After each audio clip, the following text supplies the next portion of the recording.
Abrindo a Bíblia. As muitas leituras da obra mais influente da história da humanidade. Abrindo a Bíblia. Para aqueles que têm olhos de ver e ouvidos de ouvir.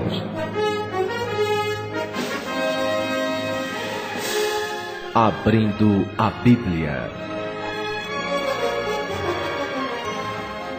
Prezado ouvinte da Rádio Boa Nova, é com muita alegria que iniciamos mais o programa Abrindo a Bíblia na nossa querida Rádio Boa Nova. Estamos felizes por mais esta oportunidade e lembramos a você que as nossas obras, analisando as traduções bíblicas, o Sermão do Monte, Bereshit, Deus e a Criação, e o mais recente livro, o Evangelho Cristianismo Primitivo, estão tendo, graças a Deus, uma aceitação muito boa e estão sendo, sobretudo no Brasil, utilizados como obras de pesquisas, de estudos, de aperfeiçoamento. E você pode encontrá-las em São Paulo, pela Mundo Maior, na Sinal Verde, em Guarulhos, e no Norte e Nordeste você pode fazer os seus pedidos pela Ideia Editora, através diretamente do seu site www.ideia com dois i's. Eu digo ideia com dois i's porque tem ideia sem o segundo i. Ideia Editora, uma palavra só, .com.br. Ali você vai ter notícias sobre alguns artigos nossos e nele você pode fazer o seu pedido das nossas obras. No sul e no sudeste você tem exatamente as distribuidoras Candeia, Boa Nova, que são excelentes distribuidoras, a Mundo Maior em São Paulo, a Sinal Verde, e no norte e nordeste pela Ideia Editora, ou pelo telefone 083 3222 5986. É sempre um bom presente. As nossas obras têm um princípio fundamental que nós empregamos nesse estudo, nos nossos programas de rádio e TV, que é a busca da verdade que liberta. Uma verdade racional, como nos informa o Livro dos Espíritos, na questão 627, onde o Espírito da Verdade fala que o papel do Espiritismo é levantar o véu, mostrar conceitos novos e explicar, de uma forma simples, tudo aquilo que até agora era mistério, esoterismo, ocultismo. O Espiritismo não tem esoterismo, não tem segredos, não tem doutrinas secretas, nem princípios escondidos. O Espiritismo é a verdade através dos ensinamentos de Jesus, como está no livro do Evangelho de João, capítulo 8, versículo 32. E hoje esse programa eu vou aproveitar para estudarmos um pouquinho sobre o 2012. Só é no que se fala, é neste ano que se inicia, como se fosse o ano do fim do mundo, como se fosse um ano de tragédias, como se os maias, os astecas, o calendário maia só funciona até 2012. E eu falo também que para vocês, o calendário do famoso francês Nostradamus, as suas centúrias, só funcionava até outubro de 1999, que ele dizia que era final dos tempos. Outubro de 1999, final dos tempos. Que tempos? Nós temos aí muitas informações nesse sentido. O calendário maia encerra em 2012, as profecias de Nostradamus em 1999. E a gente começa a marcar datas. Todo mundo marca uma data que é 2012, vai ser 2019. E eu gostaria de chamar bem a atenção para nós espíritas que não podemos marcar datas. O nosso programa de hoje nós poderíamos batizar ou chamá-lo de escatologia do final dos tempos. O que é escatologia? É a doutrina, vem do grego, escatos, oculto, e logos, estudo. Estudo das coisas ocultas que acontecerão no final dos tempos. Esse é o significado da palavra escatologia. E dentro dessa escatologia, nós temos que colocar como figura central Jesus. E eu tenho recebido muitos e-mails das pessoas me perguntando quando é que o mundo vai acabar. E eu estive o ano passado em Nova York e eu passei ali na ponte que sai de Manhattan, no sentido de New Jersey. E lá, em cima daquela ponte onde passa muita gente, estava lá um outdoor muito bem colocado com a 94.7 FM, que é uma rádio muito famosa naquela região, onde estava escrito no famoso inglês Judgment Day, o dia do julgamento.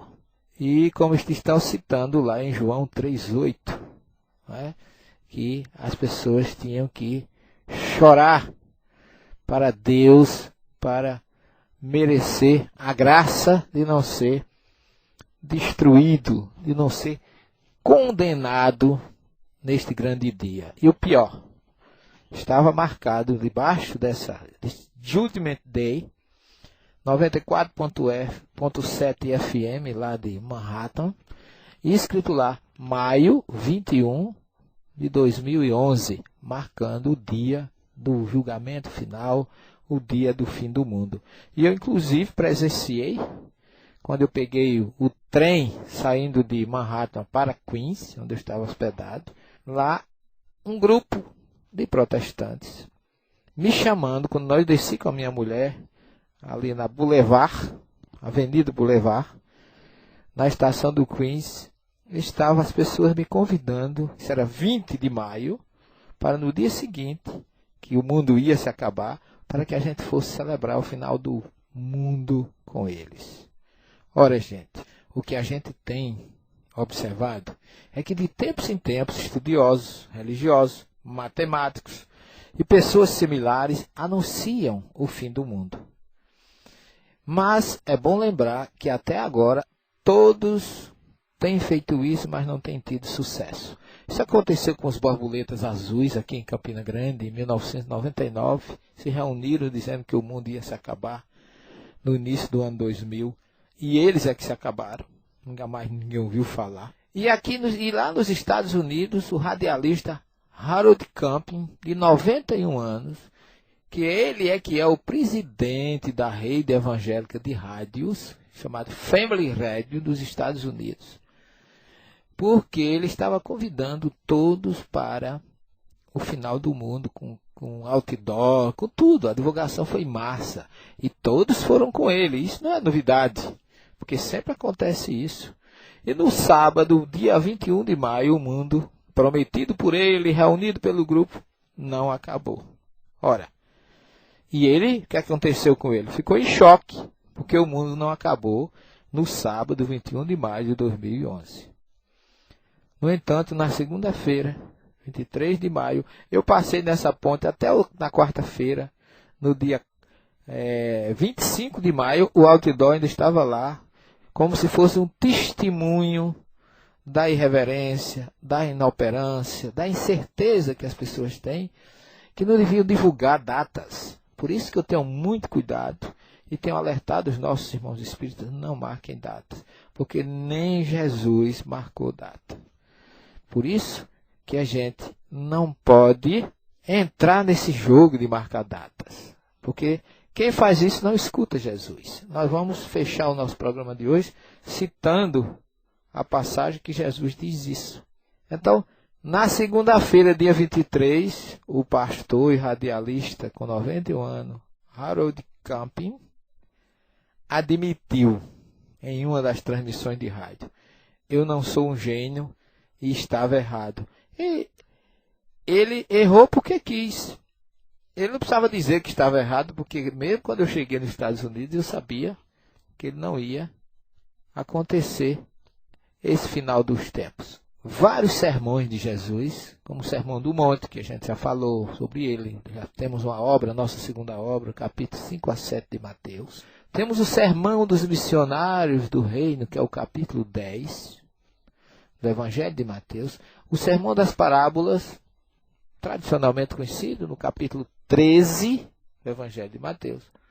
O sermão comunitário que Jesus pronunciou em Cafarnaum, Sermão do Monte, capítulos 5 a 7, Sermão dos Missionários do Reino, capítulo 10, Sermão das Parábolas, capítulo 13, Sermão Comunitário, capítulo 18, e o Sermão Escatológico, que é esse que eu gostaria de me estender um pouquinho, que estão no capítulo 24 e 25 do Evangelho de Mateus. Então são, na verdade, 5 sermões básicos que representam o eixo dos ensinamentos públicos de Jesus, que está lá no Evangelho de Mateus.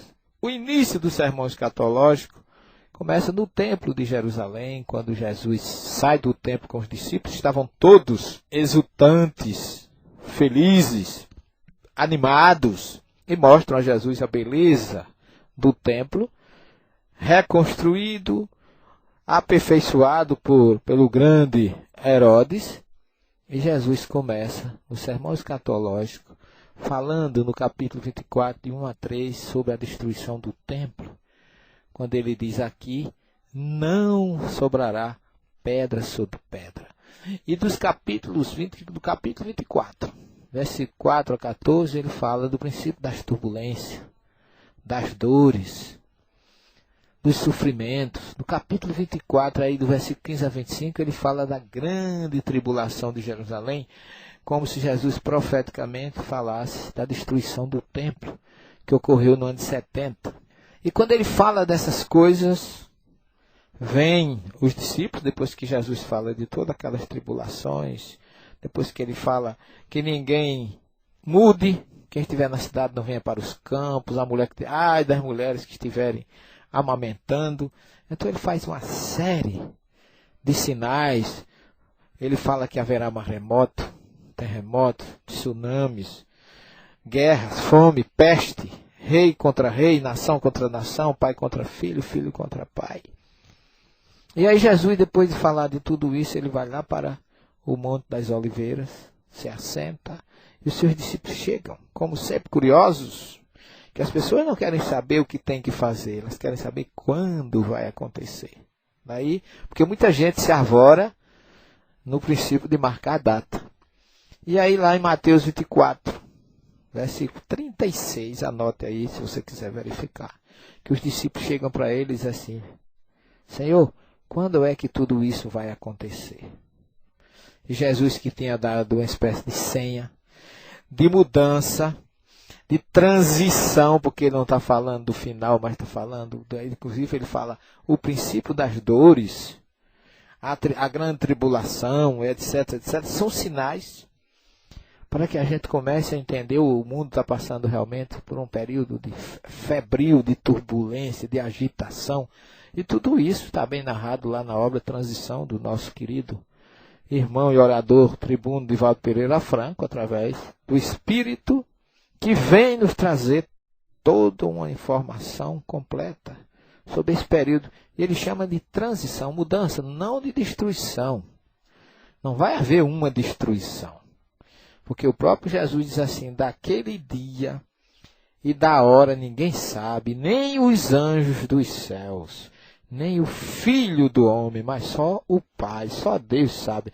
Mateus 24, 36. Portanto, por favor, não marquemos data, não marquemos hora, porque nós espíritas não podemos entrar nesse jogo, me permita a expressão, nesta desinformação de ficar se marcando data, de ficar se marcando época. Portanto, ouçamos sobretudo, porque o Apocalipse, que é a literatura apocalíptica, é uma literatura judaica. E Jesus, como judeu, veio através de João, um grande médium. E Jesus veio ditar o Apocalipse, que deveria se chamar Apocalipse de Jesus, psicografado por João. Porque no começo do livro ele diz, eu vi uma voz que me dizia, tudo que ouvires e vedes, escreve e envia às 7 igrejas da Ásia Menor. Portanto, o Apocalipse é uma obra psicografada. E ele descreve quando se virou viu o Filho do Homem e começa a descrever a figura que ele viu, que se enquadra perfeitamente em Jesus. E a mensagem realmente é típica de Jesus, porque o livro é todo cheio de sinais, de números, de selos, de livros, de taças e etc., que são símbolos que muita gente até hoje não interpreta, porque não conhece a literatura cabalística, nem a literatura judaica, e se perde.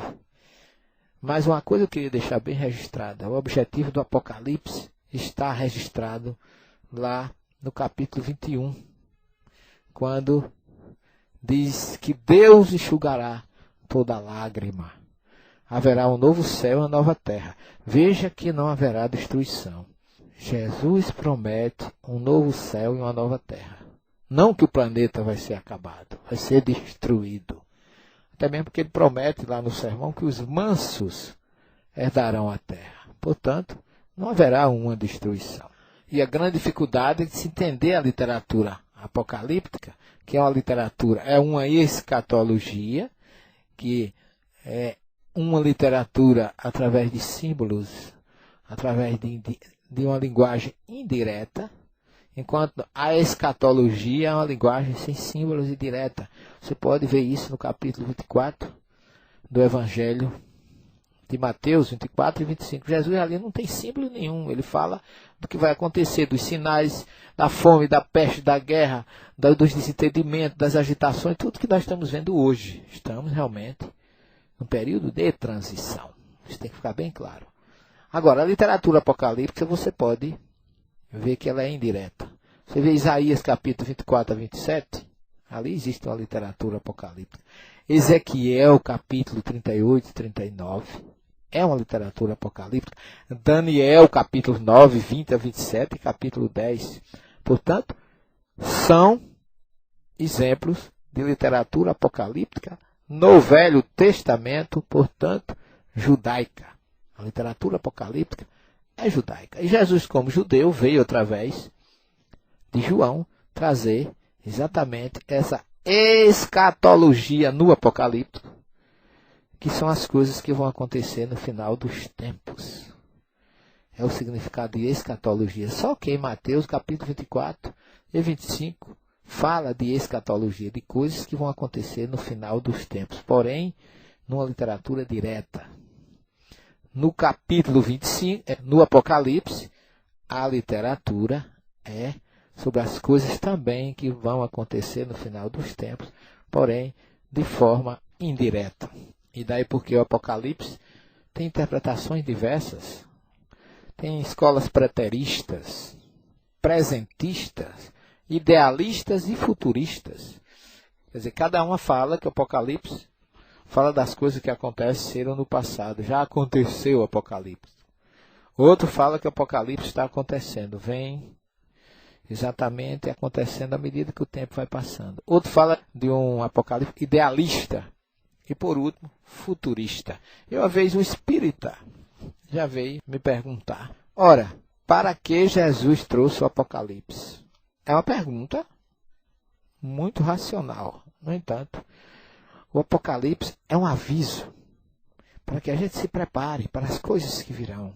No entanto, não significa que é uma informação pessoal, é geral.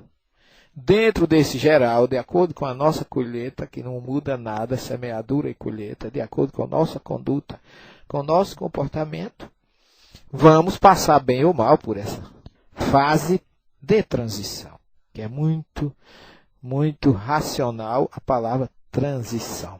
Mudança para melhor, não é para o acabamento. Daí porque o Apocalipse tem esse objetivo de informar, dar sinais, trazer sinais, e depois dizer que no final, como Jesus bem diz, aquele que perseverar até o fim, vencerá. Por isso que no meio disso tudo, o Apocalipse não poderia ser nunca uma revelação pessoal. Para mim, para você que está me ouvindo, não. É uma revelação geral dos fatos que irão acontecer para aqueles que estiverem aqui. Porque terão aqueles que não estarão aqui, estarão do outro lado, trabalhando nesse processo, na obra de Jesus, de outra forma.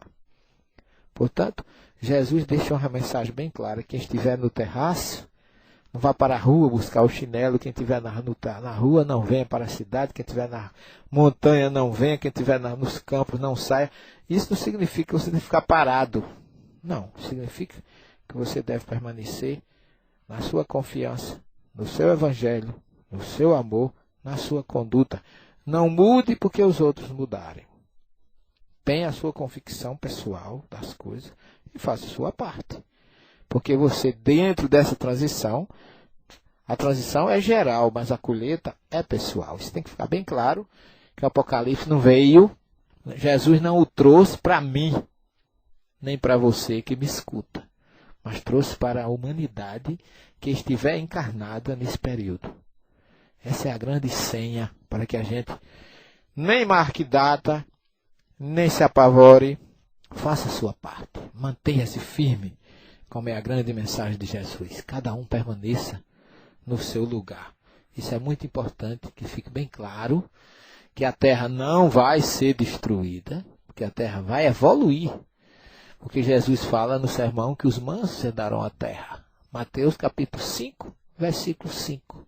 E que a grande mensagem tem que ficar bem claro para você, meu caro irmão espírita, cristão, de uma maneira geral, que Deus enxugará toda lágrima. Apocalipse 21, versículo 4.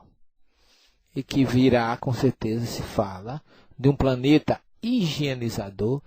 Está, como Kardec diz, em póstumas, com a prática da lei de Deus, o sofrimento, as expiações, as dores não mais se farão necessárias.